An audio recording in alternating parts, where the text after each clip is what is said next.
Dandruff తో బాధపడుతున్నారా? ప్రిస్మస్ anti dandruff షాంపూతో మీ సమస్యకు శాశ్వత పరిష్కారం. నమస్తే రమగారు.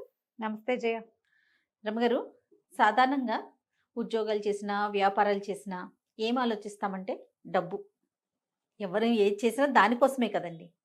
ఫ్యామిలీకి కొంత టైం ఇవ్వలేకపోతున్నాము. పీక్స్లో ఉన్నప్పుడు నిజంగా ఫ్యామిలీకి టైం ఇవ్వలేకపోతాం. లేదు ఫ్యామిలీకి ఇస్తున్నాం అనుకోండి, కెరీర్ మీద అంతగా కాన్సన్ట్రేట్ చేయలేకపోతాం. రెండు బ్యాలెన్స్ చేసుకోవాలంటే చాలా కష్టపడాలి. చాలా ఓర్పు నేర్పు ఉండాలి. ఎక్కడికక్కడ దేనికి దాన్ని సరిపెట్టుకుంటూ సరి చేసుకుంటూ ముందుకెళ్ళాలి. అవునా కాదంటారా? కాకపోతే ఏది ఇంపార్టెంట్ అనేది ఎప్పుడు ఆలోచించుకోవాలి. ఒకప్పుడు ఒక సర్టన్ ఏజ్ ఉంటుంది, ఒక 30 to 40 పీక్గా ఉంటుంది ప్రతి ఒక్కరికి కూడా, అమ్మాయిలకైనా అబ్బాయిలకైనా. ఉద్యోగం చేస్తున్నా లేకుంటే వ్యాపారం చేస్తున్నా కష్టపడటానికి ఎక్కువ అవకాశం ఉంటుంది, సంపాదించడానికి ఎక్కువ అవకాశం ఉంటుంది. ఇంకొంచెం కష్టపడితే ఇంకొంచెం పెరిగే అవకాశాలు కూడా ఉంటాయి. అదే టైము మనం పెళ్లి చేసుకునే టైం, అంటే ఫ్యామిలీకి కూడా. దీన్ని బ్యాలెన్స్ చేయాలా, దాన్ని బ్యాలెన్స్ చేయాలా, భలే ఇబ్బంది పడిపోతూ ఉంటారండి కెరీర్లో ముందుకెళ్లే వాళ్ళు. ఒక్కోసారి అది క్లిక్ అవుతుంది, ఒకసారి ఇది క్లిక్ అవుతుంది. అవును అవును, అందరికీ ఒకటే క్లిక్ అవుతుందని అసలు చెప్పలేము మనం. అస్సలు చెప్పలేమండి. చెప్పలేము. Family సపోర్ట్ దాని మీద కావాలి. కాన్సన్ట్రేట్ చేయి అన్నామా ఇది తన్నేస్తుంది. కెరీరే ఇంపార్టెంట్ అంటే చివరికి లేట్ ఏజ్లో పెళ్ళిళ్ళు పిల్లలు అసలు అవి కూడా లేకపోవటం అప్పుడేమనిపిస్తుంది, కెరీర్ ఉండి ఫ్యామిలీ లైఫ్ లేకపోతే ఉపయోగం ఏంటి అనిపిస్తుంది కదా.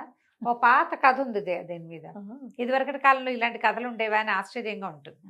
సరే, కథకి వెళ్ళే ముందు మీ ఒపీనియన్ చెప్పండి నాకు. ఎట్లా ప్లాన్ చేసుకోవాలి? బ్యాలెన్స్. నేను చెప్పిందే చెప్తున్నారు రమ్మగారు, మీరు చెప్పండి రమ్మగారు. ఇప్పుడు కాదయ్య, నువ్వు బ్యాలెన్స్ చెప్పి నేను ఏం అక్కర్లేదు అని ఎలా చెప్తాను? నేను కూడా బ్యాలెన్సే కాదు చెప్పాలి. ఇంకేమన్నా టిప్స్ చెప్పండి. టిప్కే ఉంది. మనం ఏంటంటే ఒక ప్రైమ్ టైంలో ఇది ఆ పిల్లల్ని కనాల్సిన వయసు, ఇది దాటితే మీకు ఇబ్బంది అని డాక్టర్ చెప్తే కెరీర్ నాపి పిల్లల్ని కనండి. డాక్టర్లు చెప్తారు 30 లోపల ఫస్ట్ కాన్పు అయిపోవాలి, 40 ఏళ్ళు వచ్చాక రెండో కాన్పు ఓకే, కానీ మొదటి కాన్పు బిఫోర్ 30. అసలు 25కి ముందైతే మరీ మంచిదట జయ. మనం 49 అని అదని ఎంతమంది డాక్టర్లతోటి మాట్లాడుతున్నాం. నేను మాట్లాడాను, మీరు ఎన్నో వీడియోలు చేస్తున్నారు. ప్రతి డాక్టరు చెప్పేది అదే కదా. చదువుకునేటప్పుడు కూడా చాలా మంది డాక్టర్స్, ఇవాళ రేపు నేను కొన్ని కేసులు చూసాను జయ, ఎండి చేస్తున్నారు లేడీస్, లేడీ డాక్టర్లు ఎండి చేస్తూ పెళ్ళయింది, పిల్లని కనేసి పిల్లని అమ్మ చేతులు పెట్టి చదువుకుంటున్నారు. తర్వాత ఇబ్బంది అని తర్వాత ఏజ్ పెరిగితే ఇబ్బంది, అందుకని పిల్లల్ని పెంచుకుంటూ చదువుకుంటున్నారు చాలా మంది. సో అలా ప్లాన్ చేసుకోవాలి. మగవాళ్ళు అనుకో, మగవాళ్ళు ఇప్పుడు 36 వచ్చాక పెళ్లి చేసుకుంటారంటే అప్పటికి నీకు 30 దాటిపోయిన అమ్మాయే దొరుకుతుంది. చిట్టి పిల్లల్ని నీకెవరు కదా, ఇప్పుడు గోల అదే కదా. 2 ఏళ్లే గ్యాప్ ఉండాలి. అబ్బాయికి 36 అయితే అమ్మాయికి 34 అంటే సంతాన సాఫల్యం ఎంత వెనక్కిపోయినట్టు. అది ఆలోచించాలా వద్దా? పెళ్ళికి ఆలోచించాలిగా. అందుకని 36 కాదు నాయన, 30 లోపలే మగపిల్లలు పెళ్ళిళ్ళు చేసుకునేందుకు ప్లాన్ చేసుకుని, అంతగా అవసరమైతే ఉద్యోగం చేసే అమ్మాయి, మన ఊళ్ళోనే ఉద్యోగం ఉన్న అమ్మాయి, టైం కొంచెం ఫిక్స్డ్ టైమింగ్స్ కాకుండా కొంచెం ఫ్లెక్సిబుల్గా ఉండే ఉద్యోగం ఉన్న అమ్మాయి, అలా చూసుకోవాలి. ఇక ఇవాళ రేపు కొంతమంది ఏం చేస్తున్నారంటే అమ్మాయి కూడా చాలా సూపర్ ఎడ్యుకేషన్ ఉండాలనుకుంటారు. సూపర్ ఎడ్యుకేషన్ ఉన్నాక అది ఇంట్లో కూర్చుంటుంది అమ్మడు. ఉద్యోగం కోసమే కదా పాపం కష్టపడేది. కెరీర్ కావాలనుకుంటారు కదా, ఇంత చదువుకుని ఏదో బిల్డప్ చేయాలనుకుంటారు, ప్రూవ్ చేసుకోవాలనుకుంటారు. అప్పుడు పిల్లల్ని గాను అని వాళ్ళని బలవంత పెట్టలేం కదా మనం. కొంచెం ఆలోచించుకుని బ్యాలెన్స్ పట్టు విడుపుతోటి చేయాలి. నీ బ్యాలెన్స్ అన్నది నేను పట్టు విడుపు ఉండాలి గ్యారంటీగా. ఉంటే అప్పుడు కూడా ఇది కూడా ప్లానింగ్ ఎప్పుడు ఒకళ్ళతోటి కాదు కదా జయ. ఫ్యామిలీ ప్లానింగ్ అంటే ఇద్దరు, వీళ్ళు ప్లస్లు మైనస్లు ఆలోచించుకోవాలి. ఒకసారి ఎక్కాలి, ఒకసారి దిగాలి. కొంతమంది పెళ్ళిళ్ళు చేసుకుంటున్నారా చూడు, మనం కథ చెప్పకుండా నేను నీకు లెంగ్దీ మ్యాటర్ చెప్తున్నా. పిల్లల్ని కంటం పట్ల ఇద్దరికి ఒక రకమైన అభిప్రాయం ఉండటల. మగవాళ్ళు పిల్లలు వద్దనుకుంటారు, లేదా అమ్మాయిలే పిల్లలు నా వల్ల కాదు, ఎవరైనా తెచ్చుకుని పెంచుకుంటాను అంతే తప్పిస్తే నేను కన్ను, ప్రెగ్నెన్సీ భయం, పెంచలేను, నేను ఇప్పుడే కాదు, నేను పిల్లల కోసం రెడీగా లేను, ఇలాంటివి చెప్తారు. పెళ్లికి ముందే ఇది మాట్లాడుకుంటే మంచిది. మాట్లాడుకునే మ్యాటర్స్లో కిడ్స్ మ్యాటర్ కూడా మనం మాట్లాడుకోవాలి. ఎక్కడికి వెళ్ళిపోయాం రమ్మగారు. మరి ఏం చేస్తాను జయ, పెళ్ళి అంటేనే నెక్స్ట్ జనరేషన్ కదా, దాన్నే వద్దనుకుంటే ఇంకేముంది. పెళ్ళి ఇక పెళ్ళెందుకు? అంత Parent ఘోరంగా ఆ? ఉన్నామా రమ్మగారు? ఉన్నామమ్మా, ఉన్నాం, అలాగే ఉన్నాం. అవి వింటుంటే ఇప్పుడు నేను అంతా విని విని విని తలకాయ బాచిపోయి ఫిల్టర్ చేసి 2 ముద్దుగా 2 వాక్యాలు చెప్తే నువ్వు అలా కంగారు ఆ, పడుతున్నావు. అవన్నీ విన్న ఆశ్చర్యపోతున్నా వాళ్ళ నేను. పరిస్థితి ఏంటి? నిజంగా నేను ఆశ్చర్యపోతున్నాను రమ్మగారు. పిల్లలు వద్దు అనుకొని పెళ్లి చేసుకుంటాము అనుకునే వాళ్ళు ఉన్నారా? ఏం పర్వాలేదు, ఏం పర్వాలేదు, ఓ మై గాడ్. ఏం పర్వాలేదు. వాళ్ళు కూడా వచ్చేసారు చైనాలులాగా 1 or నన్లోకి వచ్చారు. పుడితే ఒకటి పుడుతుంది, లేకపోతే పోతుంది, పోని హాయిగా ఉంటాం. కెరీర్ నిజంగా నేను చూసి చెప్తున్నా కదా. అదే మీరు ఎన్ని కేసెస్ చూస్తా ఉన్నారు? ఇప్పుడు మనకి పే చేసే కేసులు చాలా తక్కువ చేయ, అవును, చాలా తక్కువ. అవును. నేను మాట్లాడే కేసులు చాలా చాలా ఎక్కువ. చాలా ఎక్కువ కదా. చాలా ఎక్కువ. ఈ మాట్లాడే కేసులు వింటుంటే వింతగా ఉంటుంది. అవును, అవును. ఇంత విచిత్రం విడ్డూరం ఇలాగా వినిపిస్తూ ఉంటాయి. ఈ సరే, కథలోకి ఇంతకీ కథలోకి వెళ్దాం. పూర్వమట గిరికూటం అనే ఒక పెద్ద నగరానికి క్షేమేంద్రుడు అనే ఒక రాజుగారు ఉండేవారట. క్షేమింద్రుడు. ఎంత బాగుంది కదా పేరు. 3 అబ్బాయిలట ఆయనకి. నందుడు, సునందుడు, ఆనందుడు. ఈ 3 అబ్బాయిలు ఉన్నారు. వీళ్ళు కొంచెం లేట్ ఇష్యూ, పిల్లలు లేటుగా పుట్టారు. ఆయన పెద్దవాడైపోయాడు క్షేమేంద్రుడు. అయితే అనుకోకుండా ఆయన ఒకసారి మరణించేశాడు. సడన్గా పోయాడు ఆయన. పోయేసరికల్లా పిల్లల్లో ఎవ్వరికి యవరాజ్య పట్టాభిషేకాలు అవి చేయలే. ఉంటామనుకుంటాం కదా జయ, మనం పోతామని ఎవరు అనుకుంటారు? పొరపాటును కూడా అలాంటి ఊహలు రావు. అయితే సైన్యాధిపతి చాలా గట్టివాడు. అతను రాజ్యాన్ని సంభాళించాడు. సంభాళిస్తే కొంతకాలం నడుస్తుంది. 3 అబ్బాయిల్లో పెద్దవాడైన సునందుడిని రాజుని చెయ్యాలి. కానీ అతను అట్లా చేయలే. వీళ్ళ పట్ల చాలా క్రౌర్యంగా వ్యవహరించేవాడు. వీళ్ళ చేతికి రాజ్యం పోనివ్వకుండా ఉండే ధోరణే అతనిలో కనపడడం మొదలుపెట్టింది. వీళ్ళకి అన్నీ కచ్చేసాడు. విసిగిపోయారు వాళ్ళు, పారిపోయారు ఒకరోజు. ఈ రాజ్యం మాది, మేము ఇది చేసుకుందామని క్లెయిమ్ చేయడానికి అక్కడ ఏ ఆసరా వాళ్ళకి లేకపోయింది. 3 పారిపోయారా? 3 కలిసి వెళ్ళిపోయారు. వాళ్ళకి అక్కడ క్లెయిమ్ చేయడానికి వేరే ఆసరా ఏం లేదు. మంత్రులు సైన్యాధిపతి వైపే ఉన్నారు, ప్రజలు సైన్యాధిపతి వైపే, అధికారులందరూ సైన్యాధిపతి చెప్పిన మాటే వింటారు. మీకు తెలియదు అంటారు వీళ్ళని. ఇది మాది వీళ్ళని అని వీళ్ళన్నా, వీళ్ళని రాజు చేయమని రాజులను చెయ్యి, ఈ పిల్లాడిని రాజుని చెయ్యి, మిగిలిన వాళ్ళిద్దరిని యువరాజులను చెయ్యి అని చెప్పగలిగే సత్తా ఉన్నవాడు ఎవడు లేరు అక్కడ. అందరినీ ఆయన గట్టిగా బిగిచ్చేశాడు సైన్యాధిపతి. ఇక అతని చేతిలోకి వెళ్ళిపోయింది. ఇంకేం చేస్తారు? 3 కలిసి ఇంకా మనం ఇక్కడ ఉండద్దు, ఇక్కడ మనకి ఫ్రీడము లేదు, వేరే ఎక్కడికైనా వెళ్ళి ఆలోచించుకుందాం అసలు ఏం చేయాలో అని 3 కలిసి పారిపోయారు. ఓకే. పారిపోయి నగర శివార్లు దాటేశారు. దాన్ని ఆనుకుని అవతలకి చాలా పెద్ద పెద్ద అడవులు ఉన్నాయట. అడవుల చివరికి వెళ్ళిపోయారు. ఏవో గుర్రాలు వేసుకుని వెళ్ళారు. అడవుల్లోకి వెళ్ళాక ఇక మనుషు సంచారం ఏం కనపడుతుంది? ఒక 3-4 రోజులు డక్కా మొక్కీలు తిన్నారు. చివరికి ఆ అడవి చివర ఒక పెద్ద పాక వేసుకుని ఉన్న ఒక కుటుంబాన్ని చూశారు వీళ్ళు. పూరిపాకే కానీ పెద్దది. సరే, ఇంకా అప్పటికి ఏవో కాయ కసరు తిన్నారు 3-4 రోజులు. ఒక పూటైనా ఉడికిన అన్నం తినాలనిపిస్తుంది కదా.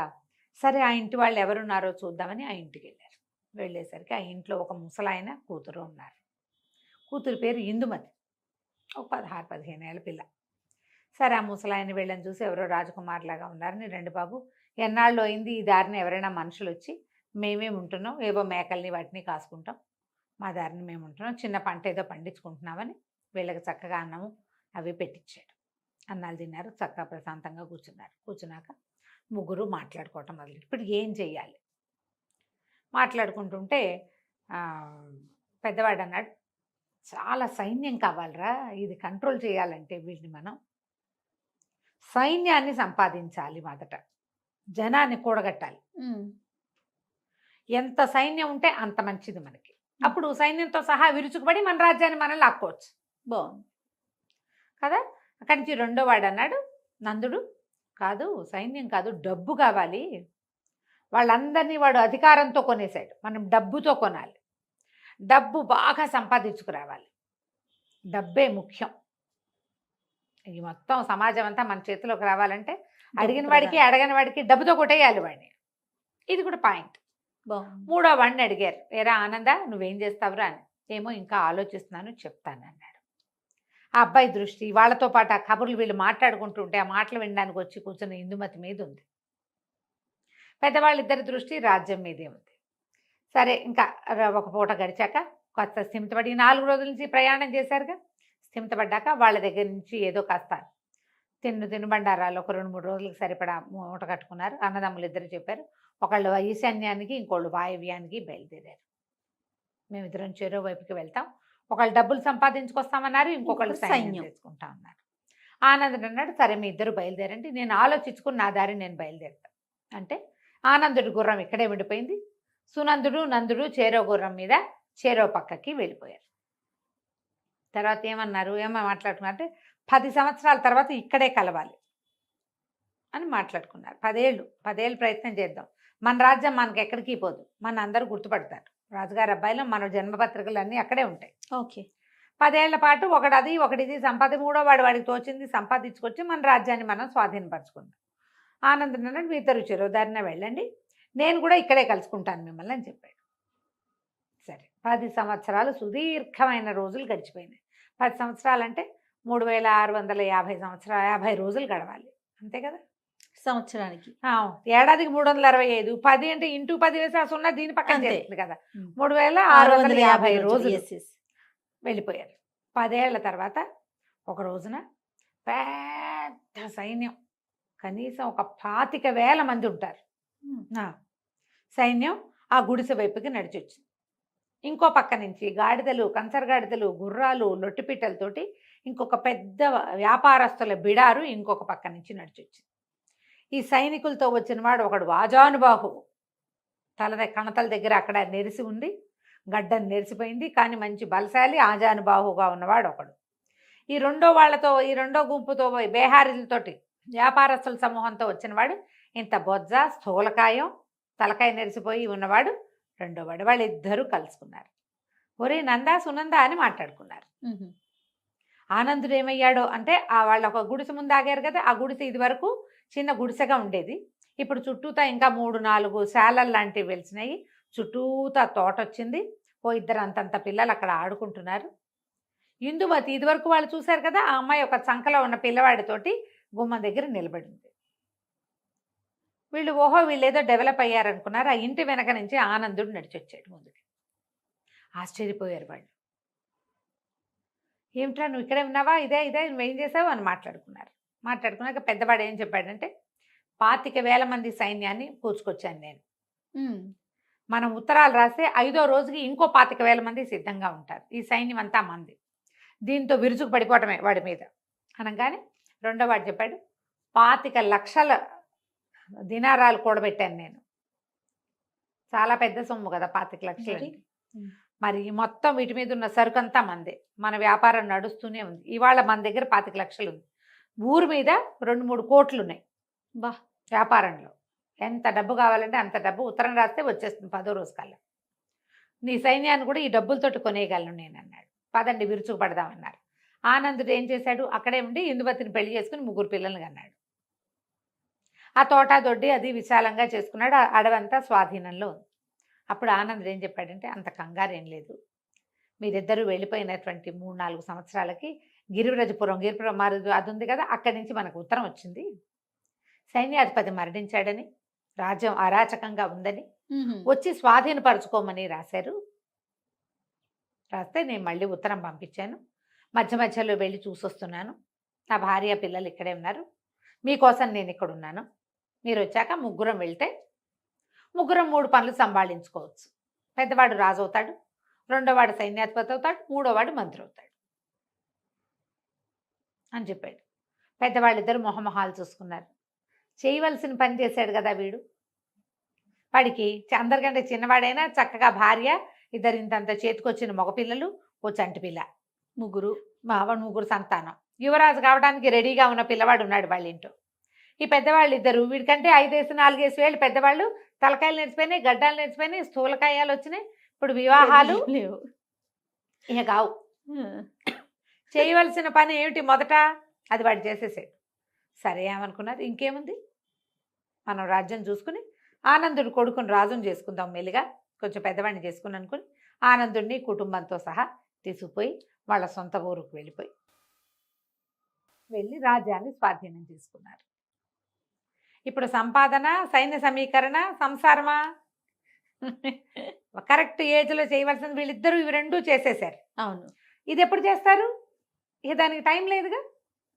దానికంటూ ఒక టైం ఉంది టైం ఉంది. ప్రధానంగా ఏంటంటే సంపాదనకి లేవు. 70 ఏళ్ళు వచ్చాక కూడా సంపాదన ఉంటుంది. ఎస్. కానీ సంసారానికి వయసు కావాలి. కావాలి కదా, ఆడకైనా మొక్కైనా. ఇది ఖచ్చితంగా. ఆలోచించుకుని మనం ఈ కథల్ని మన జీవితాలకి అప్లై చేసుకోవాలి. అబ్బా, ఎంత మంచి కథ చెప్పారు గారు. సూపర్ అండి, నిజంగా నిజంగా పాత చాలా కథ బాగుంది. కదా. ఇప్పుడు Excellent. మనం చేస్తున్న రకరకాల వ్యవహారాలకి దాన్ని అటాచ్ చేసుకోవాలి. సెటిల్ అవ్వాలి, ఇల్లు కొనాలి, కారు కొనాలి, అదేదో కావాలి. ఆ తర్వాత కంటానంటే ఆ తర్వాత కౌంట్ ఉండదు, ఆడవాళ్ళకి అవకాశం ఉండదు. ఇంకేం చేస్తావు నువ్వు? ఇల్లు వాకిలి చూసుకుంటూ ఉంటావు అంతే. అంతే. కథ సూపర్ రమ్మగారు. పెళ్లి చేసుకోము అనే వారందరికీ ఈ ఇదే కథని చెప్పాలి. షేర్ చేయాలన్నమాట. రైట్ అండి, నమస్తే. నమస్తే. సుమన్ టీవీలో మీ పర్సనల్ అండ్ బిజినెస్ ప్రమోషన్స్ కోసం కింది నెంబర్కి కాంటాక్ట్ చేయండి.